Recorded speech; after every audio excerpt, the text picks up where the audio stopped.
আসসালামু আলাইকুম। আশা করি আপনারা সবাই ভালো আছেন। কিছুক্ষণ পরে মার্কেট শুরু হবে।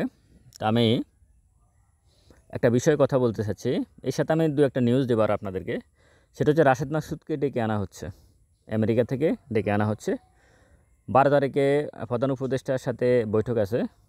অর্থ উপদেষ্টা রাশেদ মাকসুদ এবং অর্থ মন্ত্রণালয় আর আর্থিক বিভাগ এদের তো পুঁজিবাজারের কোন বিষয়গুলো রাখা যেতে পারে এই বিষয়ে মূলত বৈঠক করবে প্রধান উপদেষ্টা।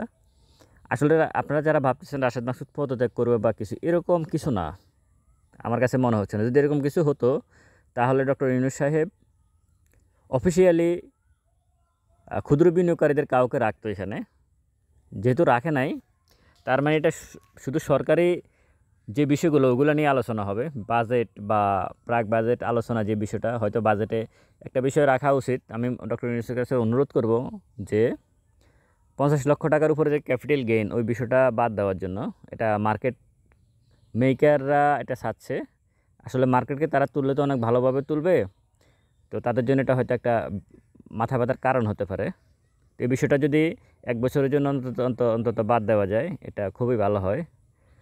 তো রাশেদ মাকসুদ আসতেছে দেশে এবং খুব দ্রুত উনি আসতেছে। আমি গতকালকে নিউজে যতটুকু দেখেছি যে উনি দেশের পথে আসতেছে।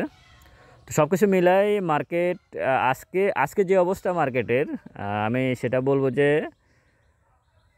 গতকালের মার্কেট যেভাবে পড়ছে আজকে হয়তো ওইভাবে আমরা দেখব না মার্কেটকে। আর একটু ভালো জায়গায় দেখতে পারি। আর গতকালকে মার্কেট রাশেদ মাকসুদের কারণে পড়ে নাই। গতকালকে মার্কেট পালাইছে মার্কেটের কারসাজিকারকরা। আমরা তাদেরকে চিনি, তারাই টেলিভিশনে এসে গলা ফাটাই ফেলায়, ভালো শেয়ারে বিনিয়োগ করুন, এই করুন, সেই করুন, ওই করুন। ওই বিষয়গুলো তারাই বলে। তো তারাই মূলত মার্কেটকে গতকালকে পালাইছে। এটা আরেকটা প্রমাণ হচ্ছে, গতকালই সালমান এফ রহমানের প্রায় ৯৪টা ব্যাংক হিসাব জব্দ করা হয়েছে। এটা কিন্তু ইম্পর্টেন্ট বিষয়।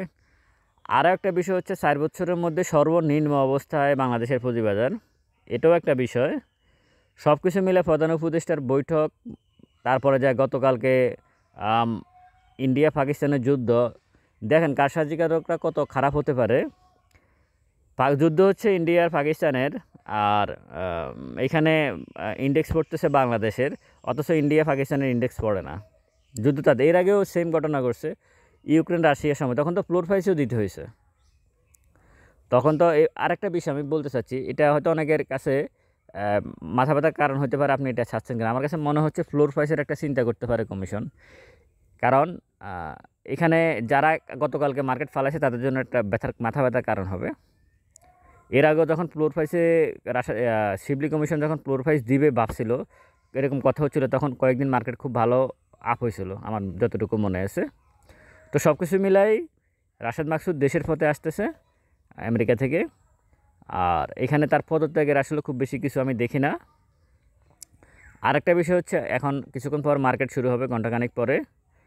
আপনারা গতকালকে মোটামুটি ভালোই শেয়ার সেল দিয়ে দিয়েছেন, এটা ঠিক। বিশেষ করে যারা অনেক বেশি প্যানিকড হয়ে গেছেন, অনেক উপরে যারা শেয়ার কিনছেন, তারা কিন্তু সেল দিয়ে দিয়েছেন। ওই শেয়ারটা সেল দিয়ে কি ভুল করছেন কিনা সেটা হয়তো কিছুক্ষণ পরেই বুঝে যাবে, 10টার পরে গিয়ে। তো আমি বলবো যে আজকে আবার এই কাজটা করতে যায় না, যে আবার শেয়ার সেল দিয়ে দিবেন। ভালো স্টকের সাথে থাকলে এরকম পরিস্থিতিতে শেয়ার সেল দেওয়ার দরকার হয় না। যদি ভালো স্টকের সাথে থাকেন, তাহলে কিন্তু এরকম পরিস্থিতিতে শেয়ার সেল দিতে হয় না। এরকম পরিস্থিতিতে প্রথম হয়েছে তা না, এরকম পরিস্থিতি এর আগে হয়েছে এবং ভবিষ্যতে হবে। এরকম মার্কেট যখন আপে যাবে, উপরের দিকে যাবে, যখনই যাক, তখনও কিন্তু এরকম পরিস্থিতি হঠাৎ করে হবে।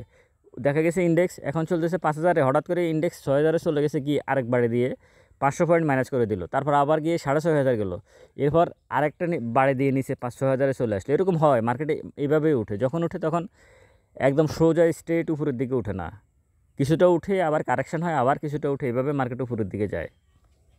তো সব কিছু মিলায় এখানে যেদিকে যাক মার্কেট, এখানে ট্রেডাররাই বেশি ক্ষতিগ্রস্ত হয়। তো রাশেদ মাকসুদ দেশের পথে, এটুকুই বলতে চাচ্ছি। আর আপনারা আজকের সকালের পুঁজিবাজারে আতঙ্কিত হওয়ার কিছুই নাই। ভারত পাকিস্তান যুদ্ধ চলবে, এটা এর আগেও ভারত পাকিস্তানের যুদ্ধ হয়েছে 16 দিন না 17 দিন।